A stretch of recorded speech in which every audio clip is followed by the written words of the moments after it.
ఓ కుటుంబాన్ని విధి చిన్నచూపు చూసింది. ఒకే ఇంట్లో ముగ్గురికి తీవ్రమైన వ్యాధి సోకింది.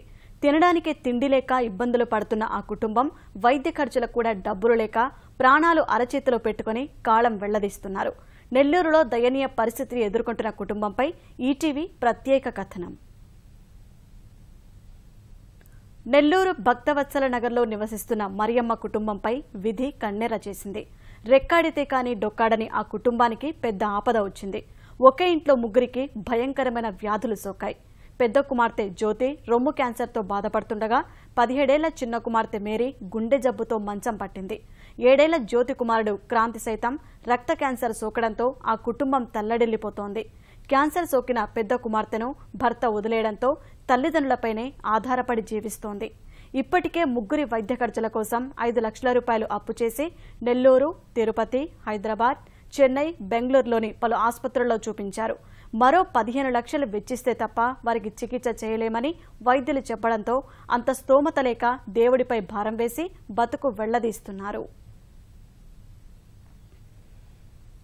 రోజురోజుకు ఆ ముగ్గురి ఆరోగ్యం విషమిస్తుండటంతో తల్లిదండ్రులు తల్లడిల్లిపోతున్నారు.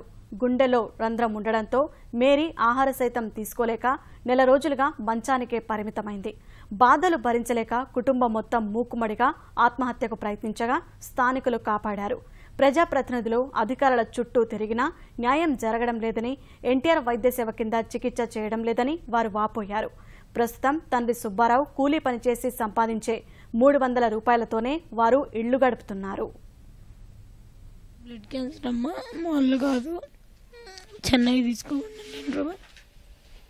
అమ్మ బ్లడ్ తీసి బ్లడ్ మారాలి, ఇక్కడ కాదు అడియారు తీసుకోమని. అడియారికి పోతే ఒక్క సూది 13,000 అవుద్ది, 3 సూదులు వేయాలి, అవతల మళ్ళీ చూడాలి అని చెప్పిండు. సరే సూదులు వేయించుకోమ్మా, మందులు ఏమన్నా రాసిండంటే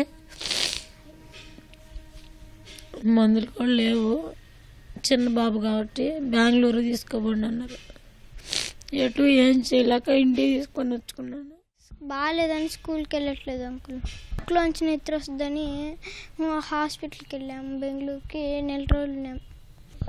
ఆపరేషన్ చేయాలన్నారు, 6 లక్షలు అడిగారు.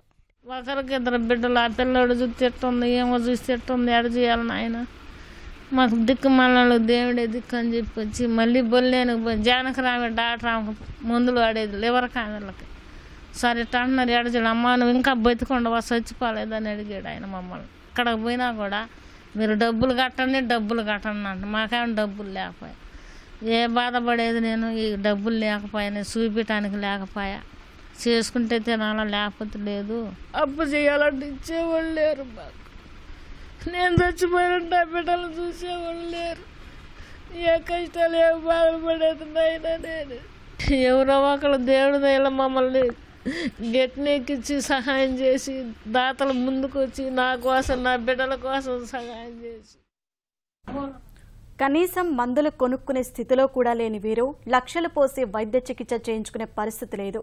గుండె జబ్బు చేసిన రెండో కుమార్తె పరిస్థితి మరింత విషమంగా ఉంది. వైద్య చికిత్స చేయించుకునేందుకు దాతల సాయం కోసం వారు ఎదురుచూపులు చూస్తున్నారు.